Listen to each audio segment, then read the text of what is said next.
Hello everyone, welcome to Okul, India के सबसे affordable learning platform में आप सभी लोगों का एक बार फिर से बहुत बहुत स्वागत है। आइए अपने इस full course on environment by Shankar IAS academy को आगे बढ़ाएंगे इस कोर्स को हम लोग। और चैप्टर 16 में हम लोग इस बुक के पहुंच चुके हैं जो है कंजर्वेशन एफर्ट्स के ऊपर। और पिछले पार्ट में हम लोगों ने जब इस चैप्टर को स्टार्ट किया था तो वहाँ पर हमने ये देखा था कि मैंने आपको बताया था कि ये जितने भी कंजर्वेशन एफर्ट्स किए जा रहे हैं वो कुछ स्पेसिफिक स्पीशीज़ के लिए है। जैसे कि हमने पिछले पार्ट में बात की थी टाइगर को लेकर, जो प्रोजेक्ट टाइगर वगैरह है उसके बारे में।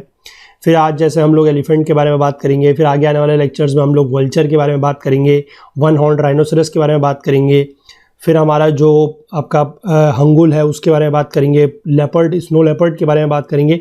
तो अलग अलग स्पीशीज़ के लिए कुछ अलग अलग कंजर्वेशन एफर्ट्स जो है वो किए जा रहे हैं, तो उसी के तहत हम लोग इस चैप्टर में बात कर रहे हैं। ठीक है, पिछले पार्ट में हम लोगों ने जो है बात करी है अबाउट दी टाइगर, ठीक है, जिसमें हमने प्रोजेक्ट टाइगर के बारे में जाना।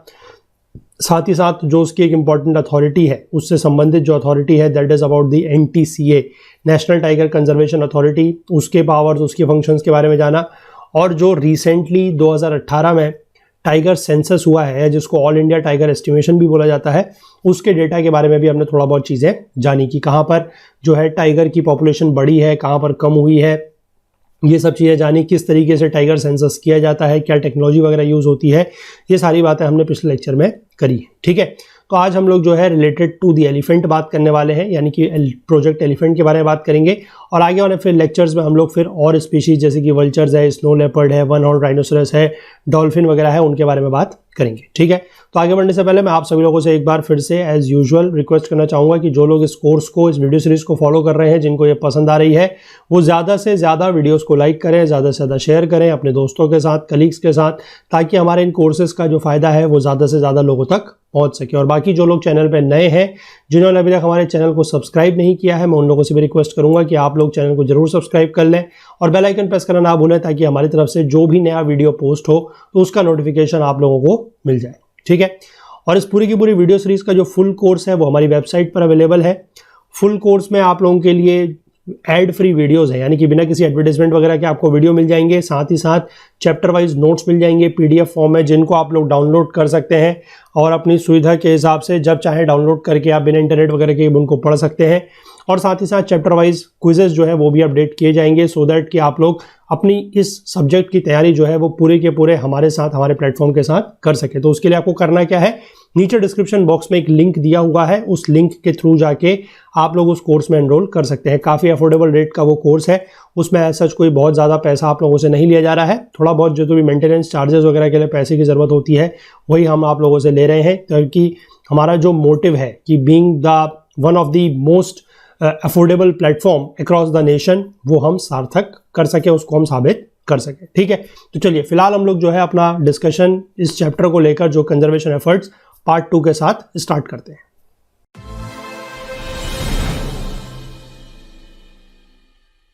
देखिए, प्रोजेक्ट एलिफेंट को लेकर हम लोगों ने बात करनी है। प्रोजेक्ट एलिफेंट जो है वो लॉन्च हुआ था फरवरी 1992, यानी कि फरवरी 1992 में एज सेंट्रली स्पॉन्सर्ड स्कीम। ठीक है, हमने पिछले पार्ट में देखा था कि जो प्रोजेक्ट टाइगर है वो भी एक सेंट्रली स्पॉन्सर्ड स्कीम है, और सिमिलरली जो प्रोजेक्ट एलिफेंट है ये भी एक क्या है, सेंट्रली स्पॉन्सर्ड स्कीम है। ठीक, क्यों लॉन्च किया गया है? To assist the states having free ranging populations of wild elephants and to ensure long term survival of identified viable populations of elephant in their natural habitats। यानी कि ऐसे राज्यों को मदद करने के लिए ये प्रोजेक्ट लाया गया है कि जहां पर जो वाइल्ड एलिफेंट्स हैं, यानी कि जो जंगली हाथी हैं, ठीक है, जैसे कुछ एलिफेंट्स तो ऐसे होते हैं जिनको टेम किया जाता है, जो पालतू होते हैं, ठीक है, जो वाइल्ड एलिफेंट्स हैं उनकी जहां पर फ्री रेंजिंग पॉपुलेशंस है, जिन भी स्टेट्स में, जिन भी राज्यों में, उनको असिस्ट करने के लिए ये स्कीम लाई गई है, प्रोजेक्ट लाया गया है। और साथ ही साथ जो वायबल पॉपुलेशन ऑफ एलिफेंट है उनको, उनके सर्वाइवल को, यानी कि वो अपने नेचुरल हैबिटेट में प्रॉपर तरीके से सर्वाइव कर सके, उनके हैबिटेट को कोई नुकसान ना पहुंचे, उन सब के लिए भी ये प्रोजेक्ट एलिफेंट जो है वो लाया गया है। ठीक, द प्रोजेक्ट जो है is mainly implemented in 13 states और यूटीज, 13 राज्यों में या केंद्र शासित प्रदेशों में ये जो प्रोजेक्ट है वो चल रहा है। वो कौन कौन से हैं? एक है आंध्र प्रदेश, दूसरा है अरुणाचल प्रदेश, तीसरा है आसाम, झारखंड, कर्नाटक, केरला, मेघालय, नागालैंड, उड़ीसा, तमिलनाडु, उत्तरांचल या इसको उत्तराखंड कह सकते हैं, देन उत्तर प्रदेश एंड वेस्ट बंगाल। तो इसमें आप देखेंगे कि जो मेजॉरिटी ऑफ द स्टेट्स हैं वो कहाँ की हैं, नॉर्थ ईस्ट की स्टेट्स भी आपको इसमें दिख रही है ना, मेघालय है, इसमें नागालैंड है, वी हैव आसाम हेयर, ठीक है। और साथ ही साथ आपको इसमें स्टेट दिख जाएगी कुछ साउथ की, जैसे कि कर्नाटक है, देन वी हैव केरला, ठीक है। अरुणाचल प्रदेश भी आपका नॉर्थ ईस्ट है। तो ये चीज़ें जो है आप इस तरीके से ध्यान रख सकते हैं कि ये स्टेट्स में क्या है, इन स्टेट्स में basically free ranging population of wild elephants पाई जा रही है, इसीलिए यहाँ पर ये प्रोजेक्ट जो है वो इम्प्लीमेंट किया जा रहा है, ठीक। थोड़ा बहुत जो सपोर्ट है, स्मॉल सपोर्ट जो है वो महाराष्ट्र और छत्तीसगढ़ को भी दिया जा रहा है, ठीक। अब स्टेट्स को क्या मिल रहा है इसके तहत, इस प्रोजेक्ट के तहत? States are being given financial as well as technical assistance, यानी कि फाइनेंशियल स्तर पर, यानी कि इनको वित्त में जो है इनका सहायता की जा रही है, पैसे वगैरह इनको दिए जा रहे हैं, और साथ ही साथ टेक्निकल असिस्टेंस भी जो है इनको दी जा रही है in achieving the objectives of the project, यानी कि प्रोजेक्ट के जो भी ऑब्जेक्टिव्स हैं उनको अचीव करने के लिए ये जो सहायता है, इनको टेक्निकल सपोर्ट है या फिर जो फाइनेंशियल सपोर्ट है, इन राज्यों को मिल रहा है। Help is also provided to other states with small population of elephants for the purpose of census, training of field staff and mitigation of human elephant conflict. तो और राज्यों में भी जहां पर पॉपुलेशन बहुत ज़्यादा नहीं है, थोड़ा बहुत पॉपुलेशन है एलिफेंट की, उनको भी ये चीज़ें जो है उनको भी असिस्टेंस प्रोवाइड किया जा रहा है। किस लिए? ताकि वहाँ पर भी असिस्टेंट की जो जनगणना है, एलिफेंट की जो जनगणना है वो की जा सके, सेंसस किया जा सके, और साथ ही साथ जो फील्ड स्टाफ है उसकी ट्रेनिंग के लिए दिया जा रहा है, और ह्यूमन एनिमल कन्फ्लिक्ट या ह्यूमन एलिफेंट कन्फ्लिक्ट स्पेसिफिकली जो है उससे किस तरीके से मिटिगेट किया जा सके, उससे किस तरीके से निपटा जा सके, उसके लिए भी जो है ये असिस्टेंस प्रोवाइड की जा रही है, ठीक है। क्योंकि आप लोगों को एक चीज़ पता होगी कि ह्यूमन और एनिमल कन्फ्लिक्ट में अगर हम लोग बात करें तो एलिफेंट एक ऐसा एनिमल है जिसका ह्यूमन के साथ कन्फ्लिक्ट बहुत ज़्यादा होता है, ठीक है। आप लोगों ने आए दिनों न्यूज़ वगैरह में आप सुनते हैं कि कोई खेत है, ठीक है, वहाँ पर जंगली हाथी का झुंड घुस आया, उसने फसलों को बर्बाद कर दिया, तो इस वजह से जो है ह्यूमंस को भी काफ़ी ज़्यादा इससे नुकसान पहुँचता है। और एनिमल्स ऐसा क्यों करते हैं, ठीक है, एनिमल्स अपना जो नेचुरल हैबिटेट है वो छोड़ के जो आपके एग्रीकल्चरल फील्ड्स वगैरह होते हैं, फार्म्स वगैरह होते हैं, वहाँ पर क्यों जाते हैं? क्योंकि उनकी भी अपनी प्रॉब्लम है, ठीक है ना, उनके नेचुरल हैबिटेट्स को नुकसान पहुँच रहा है।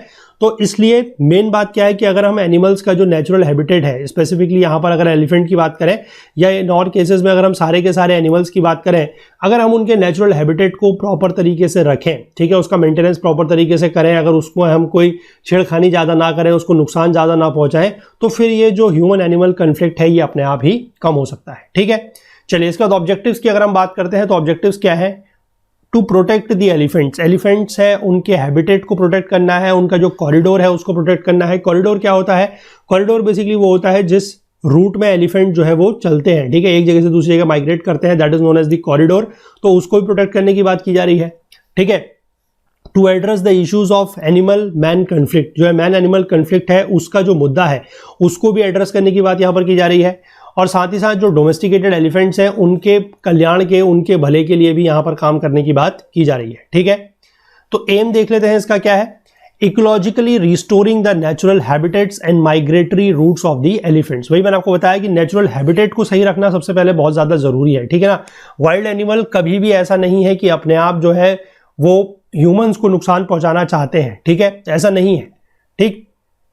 लेकिन जब उनके नेचुरल हैबिटेट में उनको प्रॉपर चीज़ें नहीं मिल रही हैं, जब वो वहाँ पर प्रॉपर तरीके से अपना गुजारा नहीं कर पा रहे हैं, तब जाके फिर वो दूसरी जगह पर आ जाते हैं जहाँ पर मैन वगैरह रहते हैं, जहाँ पर ह्यूमंस रहते हैं, और फिर वो जो मैन एनिमल कन्फ्लिक्ट है, या स्पेसिफिकली यहाँ पर अगर हम बात करें तो मैन एलिफेंट कन्फ्लिक्ट है, वो यहाँ पर फिर इसी वजह से बढ़ता है, ठीक है।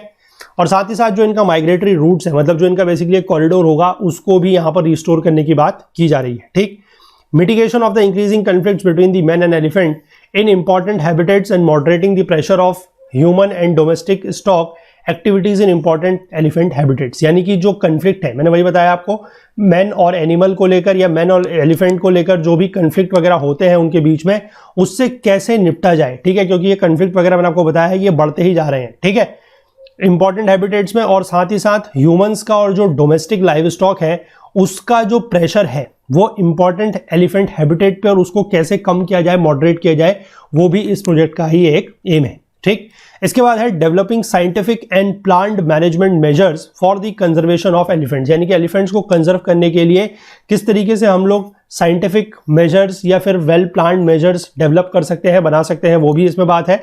उसके बाद है protecting the elephant from poachers and other unnatural causes of death, यानी कि जो पोचर्स वगैरह होते हैं, यानी कि जो शिकारी वगैरह होते हैं जो एलिफेंट का शिकार करते हैं, ठीक है, तो उसको, उससे एलिफेंट को बचाना है, और साथ ही साथ अगर कोई अननेचुरल कॉज ऑफ डेथ होता है तो उससे भी एलिफेंट्स को बचाना है। And preventing the illegal ivory trade is also one of the major concerns of elephant project in India. Ivory trade के लिए जो है, इलीगल आइवरी ट्रेड जो होता है, आइवरी बेसिकली क्या होता है, जो हाथी दांत होता है, हाथी दांत को बेसिकली उससे आइवरी होता है, ठीक है ना, उससे जो उसका जो ट्रेड किया जाता है, क्योंकि वो अपने आप में काफी प्रीशियस एक थिंग है, प्रीशियस चीज है, जिसका ट्रेड में काफी ज्यादा पैसा वगैरह इन्वॉल्व है, तो उसका जो इलीगल ट्रेड है वो रोकना भी एक मेजर कंसर्न है इसी प्रोजेक्ट एलिफेंट का इंडिया में। ठीक, researching on issues related to elephants and creating public awareness and education programmes for it, यानी कि एलिफेंट से संबंधित क्या क्या इश्यूज हैं, क्या क्या मुद्दे हैं, उनके बारे में रिसर्च करना, और साथ ही साथ लोगों में जागरूकता फैलाना, पब्लिक अवेयरनेस क्रिएट करना और एजुकेशन प्रोग्राम्स चलाना,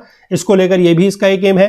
then eco development and veterinary care for the elephants, elephants को लेकर जो इको डेवलपमेंट है, यानी कि जो उनका एनवायरनमेंट है, जो उनकी इकोलॉजी है, उसको डेवलप करना, और अगर कभी उनको कोई बीमारी हो जाती है या कोई इस तरह की तकलीफ हो जाती है तो वेटरनरी केयर देना भी इस प्रोजेक्ट का ही एक एम है। It also aims at maintaining health care and breeding of tamed animals, जो पाले हुए जानवर हैं, ठीक है, जो पालतू हाथी हैं, उनका प्रॉपर हेल्थ केयर मेंटेन करना और उनकी जो ब्रीडिंग वगैरह है, ठीक है, उसको प्रॉपर मेंटेन करना, ये भी इसका एक एम है। ठीक, इसके बाद अगर हम आगे देख लेते हैं कि एलिफेंट कॉरिडोर क्या होता है। देखिए, elephant corridor is defined as a stretch or narrow strip of forested or otherwise land that connects large habitats with elephant populations and forms a conduit for animal movement between the habitats, यानी कि ये किसी कोई दो ऐसे habitat को जोड़ रहा है, ठीक है, जैसे मान लीजिए एक हैबिटेट यहाँ है जहां पर एलिफेंट होते हैं काफी ज्यादा, दूसरे यहाँ पर है। ठीक, अब इनको जो बीच पे जोड़ने वाला जो रास्ता है, क्योंकि अब देखिए एनिमल्स को आप ये नहीं बोल सकते कि आपका इतना ही एरिया है, आप यहीं पर रहेंगे, ठीक है, ह्यूमंस को तो पता है कि आपका कोई घर है या कोई बाउंड्री है, ठीक है, आपको उसी के अंतर्गत रहना है, लेकिन एनिमल्स को आप ऐसा नहीं बोल सकते। तो हो सकता है कि एनिमल्स यहां से यहां जा रहे हो, यहां से यहां जा रहे हो, तो ये बेसिकली जो इनका एरिया हो जाएगा, this is known as an elephant corridor. ठीक है, तो इस कॉरिडोर को भी प्रिजर्व करना जो है वो बहुत ज्यादा जरूरी है। अब इस कॉरिडोर के बीच से अगर आपने कोई मान लीजिए रोड बना दी, ठीक है, अब यहां से अगर हाथी जा रहे हैं तो वो जाने वाले जो लोग हैं, जो गाड़ियां हैं, उनको भी नुकसान पहुंच सकता है, जो हाथी हैं उनको भी नुकसान पहुंच सकता है। अगर आपने यहां से कोई रेलवे ट्रैक बना दिया, ठीक है, ऐसी खबरें आपने बहुत बार न्यूज वगैरह में सुनी होंगी कि कोई हाथी जो है वो रेलवे की या ट्रेन की चपेट में आ गया, ठीक है, तो ये सारी चीजें जो है इसीलिए है कि प्रॉपर इस तरीके की केयर जो है वो नहीं की जाती है। अगर ये सारी की सारी प्रॉपर केयर की जाए तो फिर इस तरीके के जो हादसे हैं या जो इस तरीके की खबरें सुनने को हमें मिलती हैं, जो कि काफी दुर्भाग्यपूर्ण है, वो नहीं होंगी। ठीक, this movement helps enhance species survival and birth rate, तो इससे बेसिकली क्या होगा, जो स्पीशीज का सर्वाइवल है और जो उनकी बर्थ रेट है वो इनहेंस हो सकती है, वो बढ़ सकती है। ठीक, there are 88 identified elephant corridors in India, India में जो है 88 यानी कि 88 एलिफेंट कॉरिडोर जो है वो आइडेंटिफाई किए गए हैं। इन 88 में से 20 जो है वो साउथ इंडिया में है, यानी कि दक्षिण भारत में है, 12 जो है वो नॉर्थ वेस्ट इंडिया में है, 20 जो है वो सेंट्रल इंडिया यानी कि मध्य भारत में है, 14 जो है वो नॉर्दर्न वेस्ट बंगाल यानी कि उत्तरी वेस्ट बंगाल जो है पश्चिम बंगाल वहां है, और 22 जो है वो नॉर्थ ईस्टर्न इंडिया यानी कि जो हमारा पूर्वोत्तर भारत है, पूर्वोत्तर राज्यों में वहां पर है। ठीक है, तो आप यहां से देख सकते हैं कि सबसे ज्यादा जो है वो नॉर्थ ईस्ट में ही है। Then we have 20 in the central India, 20 again in the south India यानी कि दक्षिण भारत में, और 12 जो है वो नॉर्थ वेस्ट में है, और 14 कहां पर है, नॉर्दर्न वेस्ट बंगाल में। ठीक, of the total 77.3% is regularly used by elephants, और इन एलिफेंट कॉरिडोर में से लगभग 77.3%, ठीक है, यानी कि काफी ज्यादा जो है वो एलिफेंट के द्वारा रेगुलरली जो है एक हैबिटेट से दूसरे हैबिटेट में जाने के लिए यूज किए जा रहे हैं। About 1/3 is of ecologically high priority and remaining 2/3 of medium priority, इसमें से जो 2/3 है वो हाई प्रायोरिटी है इकोलॉजी वाइज, और 1/3 जो है वो हाई प्रायोरिटी के हैं, और 2/3 जो है यानी कि 2/3 जो है वो मीडियम प्रायोरिटी के। ठीक, इसके बाद fragmentation of elephant habitat was severe in northern West Bengal followed by north western India, north eastern India and central India respectively. तो फ्रेगमेंटेशन ऑफ एलिफेंट हैबिटेट मतलब जो एलिफेंट का हैबिटेट है उसको नुकसान पहुंचाया जा रहा है, ठीक है, उसको फ्रेगमेंट किया जा रहा है, उसको टुकड़ों टुकड़ों में बांटा जा रहा है। ये जो है नॉर्दर्न वेस्ट बंगाल यानी कि जो उत्तरी पश्चिम बंगाल था वहां पर देखने को सबसे ज्यादा मिला, इसके बाद नॉर्थ वेस्टर्न इंडिया में, फिर नॉर्थ ईस्टर्न इंडिया में, और फिर सेंट्रल इंडिया में। और लीस्ट फ्रेगमेंटेशन जो है वो कहां पर हुआ है, साउथ इंडिया में, यानी कि दक्षिण भारत में इसको लेकर जो चीजें हैं वो काफी हद तक और जगह से सही है। ठीक है, ऐसा नहीं है कि 100% चीजें सही हैं, लेकिन और जगह से थोड़ा सा जो इस तरह का फ्रेगमेंटेशन वगैरह है वो वहां पर देखने को कम मिला है। ठीक, साउथ इंडिया में 65% ऑफ द कॉरिडोर जो है वो प्रोटेक्टेड एरिया में है या फिर रिजर्व फॉरेस्ट में है, तो इसलिए आप समझ सकते हैं कि वहां पर इस तरीके की जो फ्रेगमेंटेशन की प्रॉब्लम है वो ज्यादा देखने को नहीं मिल रही है। ठीक, 90% in central India are jointly under forest, agriculture and settlements. Only 10% are completely under forest area. तो इसीलिए आप समझ सकते हैं कि जो 90% अब ये एग्रीकल्चर एरिया में है या जो सेटलमेंट के थ्रू जा रहे हैं, तो वहां पर तो फिर ये चीजें जो है प्रॉब्लम होंगी, ठीक है ना।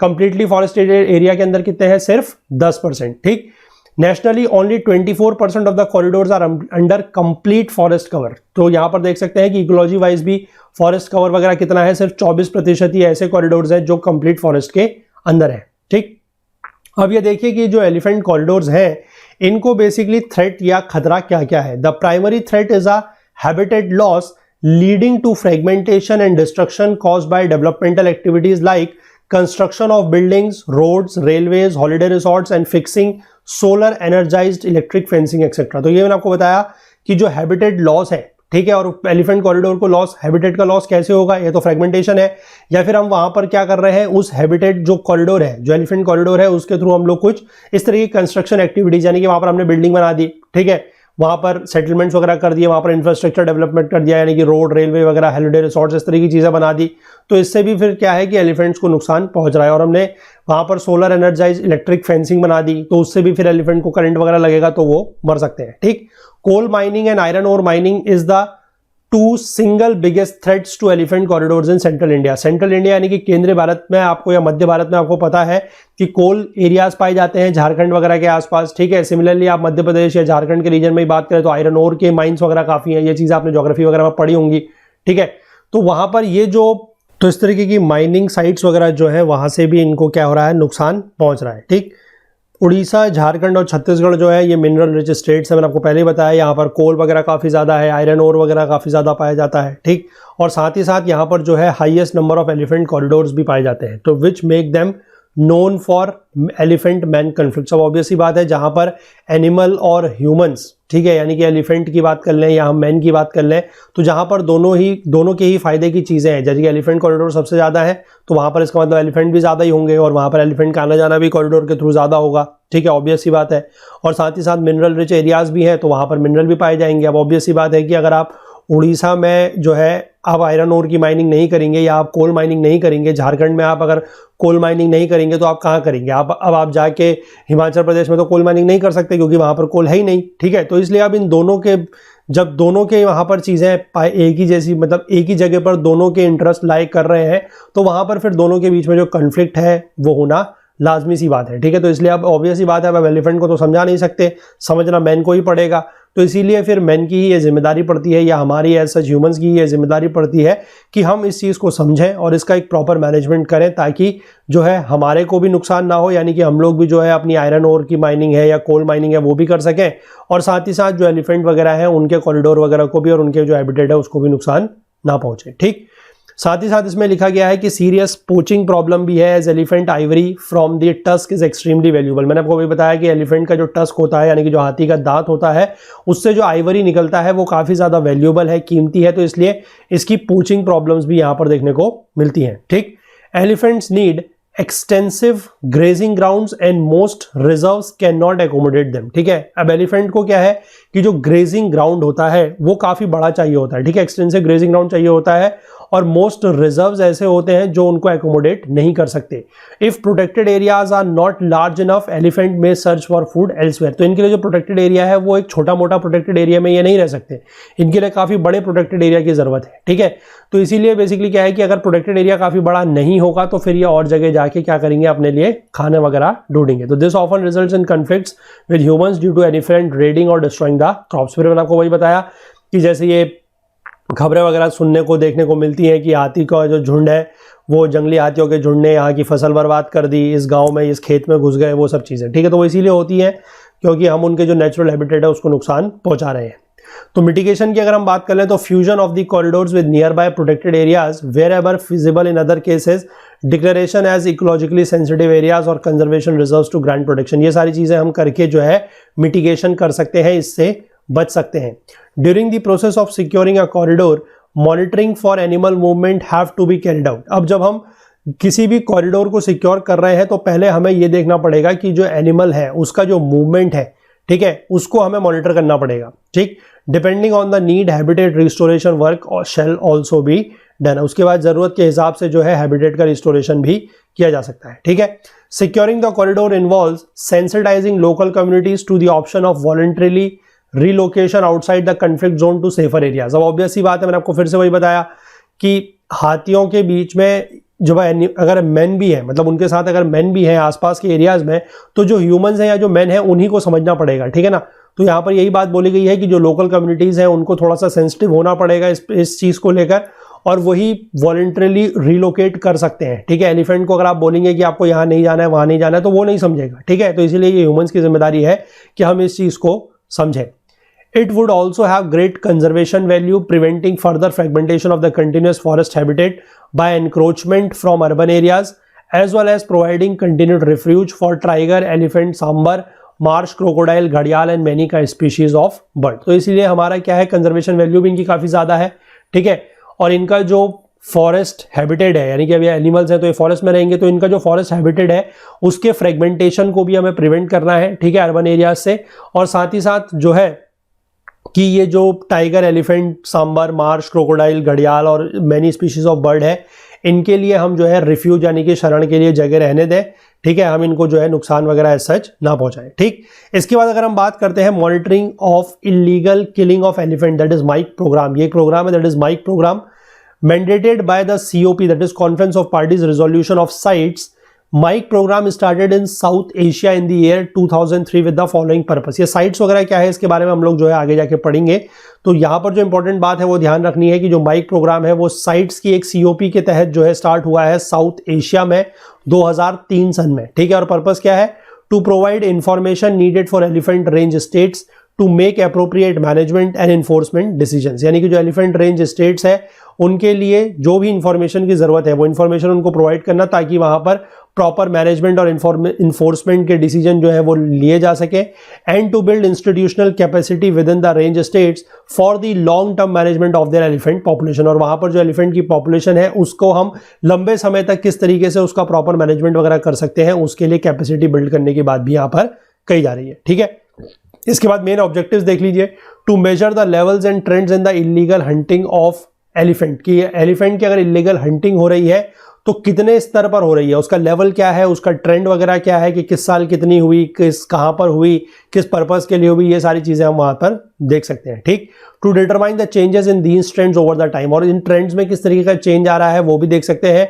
To determine the factors causing or associated with such changes, इन तरीके के चेंजेस से एसोसिएटेड संबंधित जो भी फैक्टर्स हैं जिनकी वजह से इस तरीके के चेंजेस हो रहे हैं, या फिर उनसे एसोसिएटेड जो भी फैक्टर्स हैं उनको समझ सके।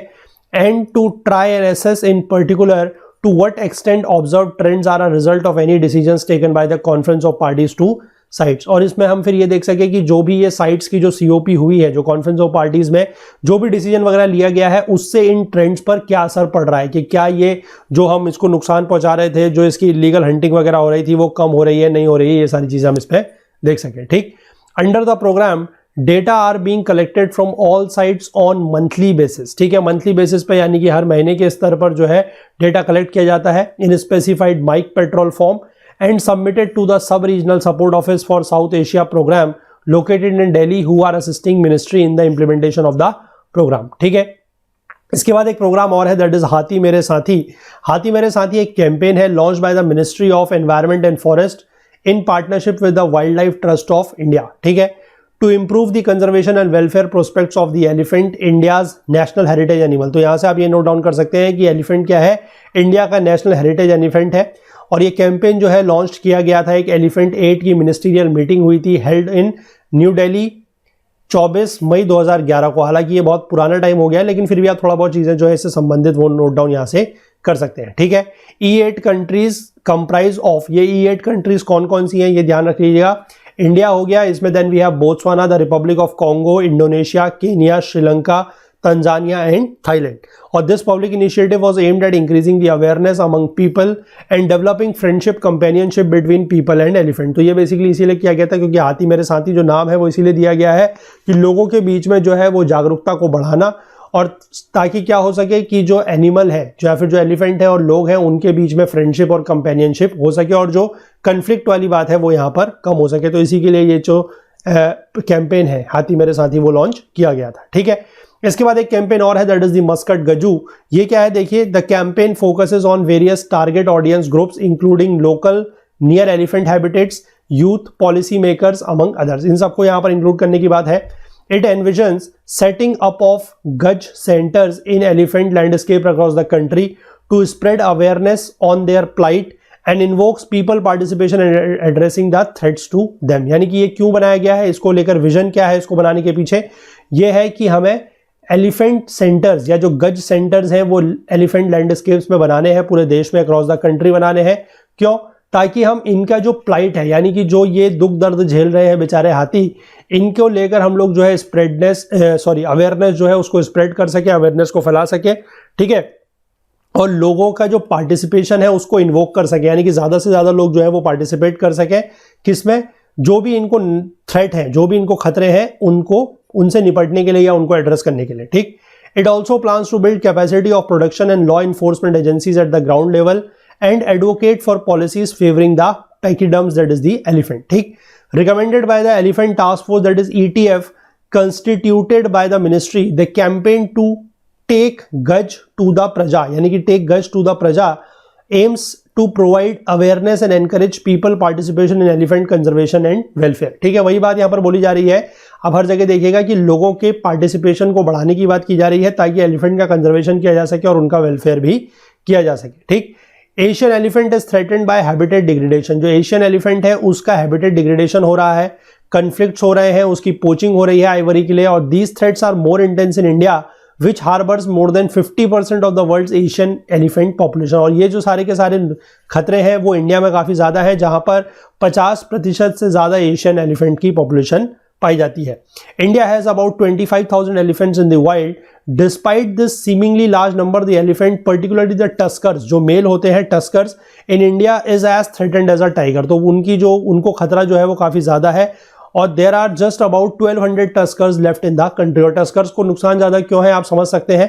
ठीक है ना, बेसिकली बात मेन तो वही होगी जो पोचिंग वगैरह है आइवरी वगैरह के लिए, उसके लिए। ठीक है, चलिए इसके बाद आगे देख लीजिए। एलिफेंट 8 की जो मिनिस्टीरियल मीटिंग है, the E8 ministerial meeting presented regions with all 3 species of elephant. कौन कौन से 3 स्पीशीज ऑफ एलिफेंट है जिनके रीजन्स को लेकर ये E8 जो मीटिंग है, एलिफेंट 8 या E8 मिनिस्टीरियल मीटिंग है वो की गई है।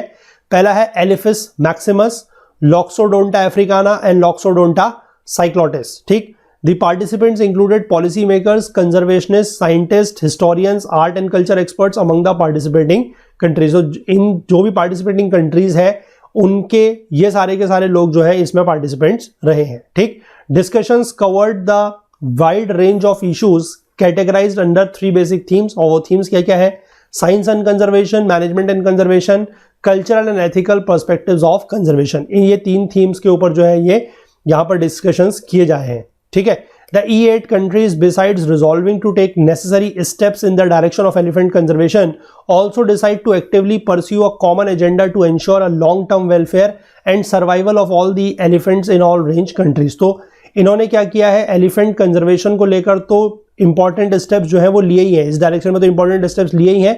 साथ ही साथ इन्होंने क्या करा है कि कुछ ऐसे काम किए हैं, कुछ ऐसे डिसीजंस लिए हैं कि एक कॉमन एजेंडा बनाया जाएगा जिससे एलिफेंट का जो वेलफेयर है और जो सर्वाइवल है वो लॉन्ग टर्म में किया जा सके। ठीक, to realise this global goal the meeting has called upon all range countries to join hands under the umbrella of elephant 50-50 forum. ठीक है, एलिफेंट 50-50 फोरम के अंतर्गत एक ये बात की गई है कि इस ग्लोबल गोल को, यानी कि जो एक वैश्विक गोल है, जो टारगेट है, उसको पूरा करने के लिए ये सारे के सारे जो ऑल रेंज कंट्रीज है वो साथ आए।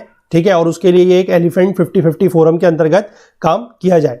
It is the shared vision of 50 states to promote conservation, management and welfare of elephants in the next 50 years. तो इसीलिए इसका नाम दिया गया है 50-50। ठीक, फिर E50-50 फोरम जो है द E8 कंट्रीज, जो मैंने आपको ऊपर E8 कंट्रीज बताई, उन्होंने डिसाइड किया था to hold the first international congress of E50-50 forum in early 2013 in at New Delhi, India for adopting a common global vision on conservation, management and welfare of elephants across all range countries। ठीक है, तो ये सारी की सारी बात करने के लिए जो है E5050 का एक जो फोरम था उसकी एक इंटरनेशनल कांग्रेस हुई है E5050 फोरम की 2013 में। ठीक है, और इसमें कौन पार्टिसिपेंट थे? बेसिकली जो E8 कंट्रीज है वही। ठीक, चलिए, तो यहाँ पर एलिफेंट को लेकर हमने पूरा का पूरा जो डिटेल में डिस्कशन है जो आप लोगों की बुक में दिया गया है उसको प्रॉपर तरीके से कर लिया है। अब अगले पार्ट में हम लोग जो है वल्चर्स को लेकर बात करेंगे, वो भी काफ़ी इंपॉर्टेंट है। उसमें एक मुद्दा जो बेसिकली हम लोग पेन किलर वगैरह का देखेंगे, ठीक है ना, पेन किलर का वगैरह है, डाइक्लोफेनेक का स्पेसिफिकली, उसके बारे में बात करेंगे कि डाइक्लोफेनेक से बेसिकली वल्चर्स को किस तरीके से नुकसान पहुंचा है काफ़ी मात्रा में, और डाइक्लोफेनेक वगैरह क्या होता है, पेन किलर्स में किस तरीके से यूज़ होता है और कैसे इनकी वजह से वल्चर्स को नुकसान होता है, ये सारी चीज़ें और बाकी और भी स्पीशीज़ के बारे में हम लोग जो है इसी चैप्टर में आगे बात करेंगे। ठीक है, चलिए, तो कंटेंट रिलेटेड अगर आपको कोई भी डाउट होता है तो आप हमारा टेलीग्राम का जो ग्रुप है that is Okul GS UPSC discussion forum, इसको ज्वाइन कर सकते हैं। इसका लिंक आपको नीचे डिस्क्रिप्शन बॉक्स में मिल जाएगा, या फिर आप इसको टेलीग्राम में सर्च करके भी ज्वाइन कर सकते हैं, या फिर आप जो वीडियोस के नीचे कमेंट सेक्शन वगैरह होता है वहां पर भी अपने डाउट्स पूछ सकते हैं, अपने सजेशंस, अपने फीडबैक्स हमें वहां के थ्रू भी आप दे सकते हैं। बाकी इस पूरी की पूरी वीडियो सीरीज का जो फुल कोर्स है वो हमारी वेबसाइट पर अवेलेबल है, वहां पर आपको सारे के सारे वीडियोस मिल जाएंगे, साथ ही साथ chapter wise notes, chapter wise quizzes भी आप लोगों को वहां पर मिल जाएंगे। उसके लिए आपको करना क्या है, जो नीचे डिस्क्रिप्शन बॉक्स में लिंक दिया है उसके थ्रू जाके आप कोर्स को एनरोल कर सकते हैं। कोर्स को परचेस करने में या कोर्स को एक्सेस करने में हमारी वेबसाइट के थ्रू अगर आपको कोई भी टेक्निकल इशू आप फेस करते हैं तो आप हमसे व्हाट्सएप के थ्रू इस नंबर पर या फिर हमारी जो ईमेल आईडी है दैट इज support@okul.co उसके थ्रू कांटेक्ट कर सकते हैं। बाकी हमसे ज़्यादा जुड़ने के लिए आप हमें फेसबुक पे, इंस्टाग्राम पे, लिंक्डइन पे और ट्विटर पर भी फॉलो कर सकते हैं। तो मिलेंगे अगले लेक्चर में, इसी चैप्टर को आगे हम लोग कंटिन्यू करेंगे। तब तक के लिए अपना बहुत बहुत ध्यान रखिएगा। Please do take care of yourself. Thank you, have a nice day, bye bye.